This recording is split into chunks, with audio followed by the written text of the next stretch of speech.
Welcome back to 501c TV. I'm your host, Janelle Harris, and this is the podcast that talks to system change leaders, thought leaders, nonprofits, and nonprofit partners to find out what is new and exciting in the world of our nonprofit friends. And today in studio, I'm very excited to have with me, we have two guests from the Women's Foundation of Florida. We have Takeata King-Pang and Jennifer Kryshka. Good morning, ladies. Good morning. I'm very excited to have you guys on here we were talking off camera, a mom to daughters.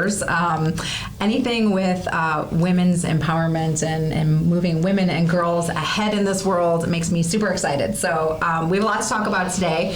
I'm going to have you guys first introduce who you are, what you do with Women's Foundation of Florida, and then we'll kind of get into what Women's Foundation is all about, because I think it's really important. Awesome. Well, I guess I can start. Yeah. Sure. I'm the executive director of the Women's Foundation of Florida. Mm-hmm. I actually joined the organization in 2017 as a volunteer staff member. Awesome. And prior to that, starting in 2009, I actually volunteered with the organization in various programs, and then was brought on as the first full-time staff member in 2019. Really? Congratulations. Thank you. What kind of volunteer stuff did you do with them? So I used to help, well, I still help, but we run the Girls Leadership Institute, our STEAM Academy, and at the time in 2012, 2013, I helped create the Women on the Run program that's become our flagship. Yes. I think a lot of people probably are very aware of that event. I see that all over, which is really great. The more people that know about it, the better. So I come from a background of a lot of political advocacy campaigns, working in the legislature, the government, and so I bring that perspective very much to the work at the Women's Foundation. And it was a huge opportunity when I was asked to step in as the first ever executive director for the organization, just around our 10th anniversary as an organization. So exciting. Well, congrats. Thank you. I love that. I am super excited to have my colleague here today. She actually just joined us in December of this year. Awesome. Jennifer, congratulations. Yes, thank you. Thanks. So I am the Chief Operating Officer. Okay. And before this, I was with Horizon, which was a different women's organization, and we partnered with the Women's Foundation a lot over the years. And so Takeata and I have known each other for a pretty long time, I think, at this point. So that makes it easy. It's kind of like working with your friends. Yes. Which is super fun. yes, especially when there's only two of you. Yeah, doing a lot, I'm sure. So yes. That's really cool. So tell what exactly, what maybe one of you or both of you can explain what the Women's Foundation does. Because there's a lot to it, and we're going to dive in and get to all the things that you guys do. But maybe what the mission is and why it's so important here. Takeata, I'll let you take this part. So the Women's Foundation of Florida was really built on the cornerstone of leadership, and that all women and girls are leaders. Yep. They just need to be empowered to recognize that in themselves. Sure. Because all leadership looks different, and so that is the core of all of our programs and activities. But our mission statement, which is very near and dear to me, is that we educate and empower women and girls to be leaders so that they can change how the world works. Awesome. And now, if I remember correctly, when I was reading up about you guys, it started just in Palm Beach, and then it got so big and popular that now it's like the entire state. Yes. Right? So we were founded right here in Palm Beach County in 2007. Our co-founders, Judith Selzer and now Judge Samantha Schosberg-Fior, met at a Hadassah meeting, decided, how does Palm Beach County not have a women's foundation? And just a few weeks later, these women had the organization up and running. And it was run for a decade by just community organization or community members and women that wanted to empower each other and girls. Sure. So would they do that through just like networking events and like just kind of community events that they put together? Like nothing really like formalized, right, at that point? Oh, these are very organized women. Yeah. So yes, it was very formalized. But we actually, our flagship program that we began with was our Girls Leadership Institute. Okay, got it. And it literally started with 25 girls in the cafeteria at Pace Center for Girls in West Palm Beach. Oh, that's so cool. And then the last time we held our full Leadership Institute, which is full day from 9 to 5, it was over 200 girls at Palm Beach Gardens campus at Palm Beach State. Okay, and now are you guys pulling a certain age group, or what does that look like, that age range? The focus has been around middle and high school, so we really keep that open.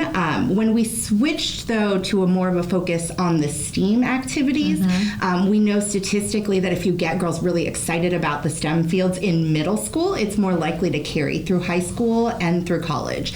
And so a lot of our STEM activities have focused a little bit more on the younger ages. And maybe, Takeata, you can tell us a little bit, because I think this is, when I read these statistics, like in a lot of the newspapers and magazine articles about like girls and women going into like STEAM-based professions, the numbers are so low. But I know they're climbing and they're getting better because of initiatives like this. But what are some of the statistics around girls in those types of fields? Like, it's really low. It is very low. I think what's really powerful is that we partner with women who are currently in those STEM fields. And so not only are they putting on these programs to educate young women on the opportunities, but they're seeing people that look like them. Which is and huge. that makes such a difference. And we've partnered with a great example, I think it was February of this year. Yanoptic is based in Jupiter, and they create optical lenses. Yeah, they manufacture them. Yes. Like an optical lens manufacturer. But the coolest piece is that they manufactured the lenses that are currently on Mars inside the Mars rover. That's so cool. And we met the people who worked on them. We got to see where these things were created, as well as all of the other amazing things. They create all of the lenses for the rides at Universal and Disney. And so just really, as an adult, being able to participate in those type of opportunities is really amazing. But I can see it in the young women as they go through the program of like, wow, this is like real. And we were sitting in the room with the CEO of the organization, and he was explaining to us how they're taking samples on Mars. And one of the students raised their hand, and we're like, well, how are they going to get the samples back? And then he explains it, and I'm literally just sitting there wrapped. No. Even as an adult, you're like, wowed. And I think it's really cool and important, too, that like that's happening right in our backyard. So sometimes I feel like even me as a kid, you would hear and see these things, and you're like, oh, that's so out of touch. Like I could never be involved in that because that's like, so far away, or I couldn't possibly be able to be involved in that. So I think that's really important that it's going on right here in our backyard. And, like you said, girls have an opportunity to see that and say, oh, well, I could see myself doing that. That person looks like me, reminds me of me. That could be me. So I think that's really neat. I have an amazing young person who's been part of our STEAM Academy for years, and they reached out and let me know that they actually just started an internship at NASA. Oh my gosh, okay, so that's where my brain was going next, because NASA, again, is so close to us. Like, my kids are always like, Mom, like NASA's right there. Like, it's right up. It's so close, only a couple hours from us. And I said, I know. And there's a lot of opportunities being here in Florida, and the schools that are here that partner with them and all this other stuff. So that's going to be so rewarding, though, like to see that start to finish and somebody make it to that point. So absolutely, that's really cool. Do you get like some of the girls that come back and speak and like volunteer back? We're not quite there yet. The STEAM Academy started in 2005, so we're kind of getting there. Where we're starting to have students who went to college and are now coming back, but they're kind of at the beginnings of their careers, for sure. But we do get a lot of emails from students, especially as they're graduating high school, letting us know like, thank you so much, this inspired me. I'm going pre-med here or microbiology there, and so I have a whole folder in my email. I was going to say, like, it's got to be fun to just kind of like keep tabs and see what everyone's up to, which is really cool. Now, as far as like getting the girls involved in the programs that you guys have, are you partnered up with schools, or how do you find those girls that are able to come to you and participate in these programs? So it's a little bit of both community engagement. We do a lot of collaboration and partnership with organizations around the county and around the state. And then we also have really good relationships specifically with the school district of Palm Beach County. And we've started making inroads in Broward as well. Oh, that's so awesome. Okay, very cool. So you've got your leadership program, and then what are some of the other programs that you guys have here? I know there's a few here that you mentioned, but I want to make sure we cover those. Jen, do you want to talk a little bit about our professional development programming? Sure. So our professional development committee and our networking is really to educate professional women from whatever industry that they're in, to one, provide a space where they are with like other women, right, who are professional, who are ambitious and focused on their career, for that kind of support, because I do think that having a like women only space for networking is really important. the comfort level, I think, is really important for women in that kind of space. So we have our networking events, and then the other kind of aspect of that is trying to provide education that is relevant to anyone who is just like trying to move up or trying to like find ways to like build their career. So it's like providing like educational workshops for them. Yeah, which is really cool because I think about like women as a whole, like the unique challenges that they face as women in the workplace and, having a career and all those things.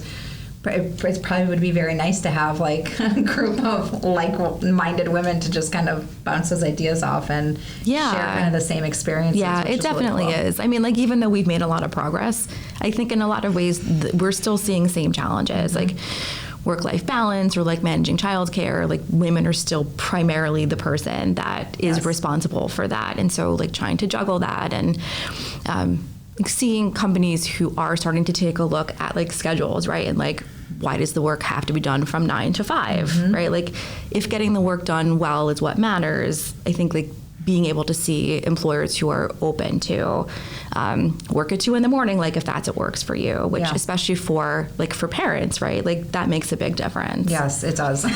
Speaking from experience, I know this to be true, and it's funny. I actually came to I was at a networking event here in the studio, and it's funny because sometimes you feel like you get in your routine and you're like on an island kind of by yourself, and then you get together with a bunch of other like moms that are working, and you're like, we are all in the same boat, we're all doing the same thing. So I think that's really neat, and I would find that would probably be the case too with getting like a bunch of like girls together that maybe have the same goals but they don't really know how to get there, but you get them all together and they start talking and you just feel a little more empowered that you can get that. So I think it's really neat that you guys offer these programs and super successful. And thank you. This has been around for a long time. So what are some of the other things that are initiatives for you guys moving forward? What do you want to see change in the next 5-10 years?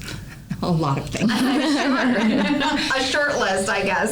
So one of the things that I personally really love about the Women's Foundation is not only are we empowering individuals, but we are really working to create systemic change for gender equity. So when we talk about professional development programming, yes, we're bringing the women together, but we're also coaching them and working with them on how to approach salary negotiations and how to talk about paid leave in their companies and advocate for the things that we as women need to be successful. Right. And I think that's huge because also, if you come from a background and maybe your parents are not in a professional type setting, who do you have to talk you through that and give you guidance? You know what I mean? Exactly. I came from working class parents, and so I was the first person in my entire family on both sides to go to college. Yeah. And then get a job and a career. And fortunately, our co-founder, Judith Selzer, was one of my supervisors at one of my jobs, and she taught me a lot about salary negotiation and really looking out for myself because they offered me a salary, and I was like, great, I'll take it. Right. No. She's like, let's backtrack here. But what an amazing mentor to have to help you through that. I mean, that's why I think it's such a gift that these girls that go through these programs that you offer have that, because where else would they get that? We have kind of my baby. It's the Women on the Run program. It's our nonpartisan campaign training and mentorship program. And it started in about 2012. One of our first graduating classes included our co-founder, Samantha Schosberg-Fior. Okay. And then she ran for judge and won. Awesome. So we have probably, I think we're up to 4 or 5 board members we've lost because they've actually moved to elected service. Right. It is a great problem to have, but we really take such pride in this program because it teaches women how to run for office, but not just, okay, here's how you run, but here's how you run and you win. And then once they're successful, we have a program called our Network of Elected Women, which brings together current women who are serving in public office. And we joke, sometimes it's like Vegas, right? What happens in the circle stays in the circle. So funny. But it's part support group because being an elected woman is a very unique experience. Right. And so having other women who really understand that makes such a difference. And then they also work together on policies and collaboration. So example, in Hallandale Beach a number of years ago, they passed paid leave for their employees in the municipality. She then got on our call and we gave her an entire hour and she did a presentation. Here's what I did. Here are all the templates. Here's who I talked to. That's amazing. And then we had multiple other cities that then work to implement it. And it's so huge because that's the type of systematic change we see that directly affects women. Absolutely. And I think that's so cool because, again, it's like, women helping other women, and it just makes the whole community better if everybody can grow together and not recreate the wheel every time. If somebody's doing something that's working, let's recreate that and make sure that everybody has the opportunity to do that. So I think that's awesome. I love that program because I would never have the guts to run for politics. Everybody says that, but it's pretty cool. I mean, if you really are, it's in your passion to be out there and be a change maker, then that's the route to go. And I'd say at least half of the women who take the program each year say, I'm not here to run, exactly. I just want to learn. Right. And it's a great way to learn about something that's very shrouded in mystery for most people. Campaigns are a beast of their own. Mm-hmm. Right. So even if you want to work on a campaign, right, then the program is really valuable to go through. Yeah. Or advocate for an issue for your nonprofit. And I think what's really telling, though, is we've trained over 600 women since the program started. That's amazing. As we sit today, we have another week before all of the another couple weeks before all the qualifying deadlines end for 2024. But as of today, we have 40 women who have graduated from our program who are on the ballot in 2024.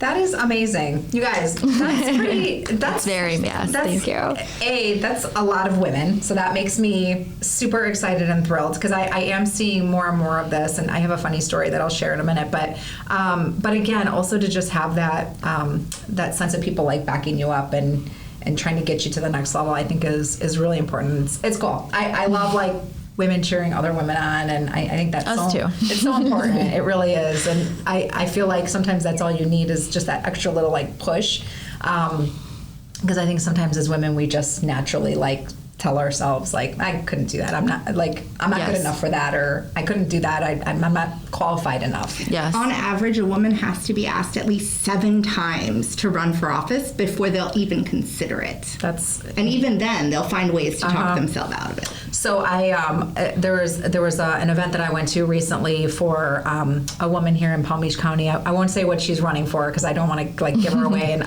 I would oust her in this, but she's like an amazing, incredible woman.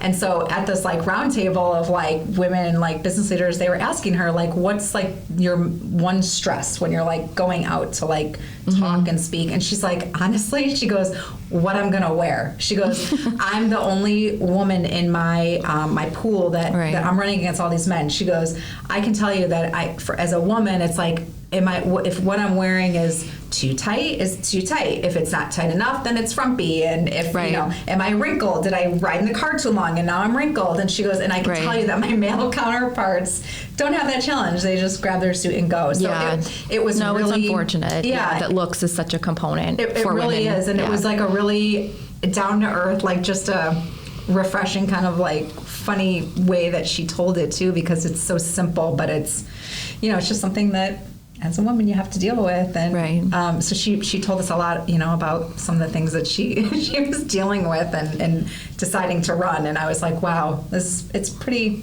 crazy. It's a lot. So I commend all of those ladies that are out there doing that on the ballot. So really cool. Okay, so Women Run, we talked about. Women and Girls Leadership. What else? I'm missing one. We have our advocacy, our statewide advocacy work. This is what I'm thinking of. So tell me about this, because this is huge. I mean, when we talk about making changes like long term and systemically, let's talk about this. So one of the big things that we realized very early on in the need for advocacy work around women and girls, specifically at the state level, is that we have something in Florida that happens all the time where they call unintended consequences. So they pass a bill and then they're like, oopsie, it's doing this bad thing. And so we have a lot of those specifically that are affecting women and girls. There are a lot of policies that are going through without being reviewed through a gendered lens of how does this affect women and girls. It's just a broad brush, like passing of a bill. Yes. So even though our state legislature, we're actually number 12 in the U.S. for the largest number of women, and we have one of the only female states or Senate presidents. I did not know But this. the people that hold the majority of the leadership roles, the chairs on all the committees, they are majority male. And so we're really missing that kind of lens of women. And so we started our statewide advocacy program, really focused on just kind of being a presence in Tallahassee, letting folks know, like, hey, we're paying attention to everything that you're doing that can affect women and girls. And then, of course, we've picked some priority pieces of legislation. So the first one that we were really focused on starting in 2020 was period poverty. A lot of folks don't realize actually 3 in 4 students go without period products each month, and they can miss up to a month of school every month during the school year, which is a lot of time outside of class. Right. Yeah, and that doesn't include the things that they're missing in terms of extracurriculars, which is really important to their educational opportunities.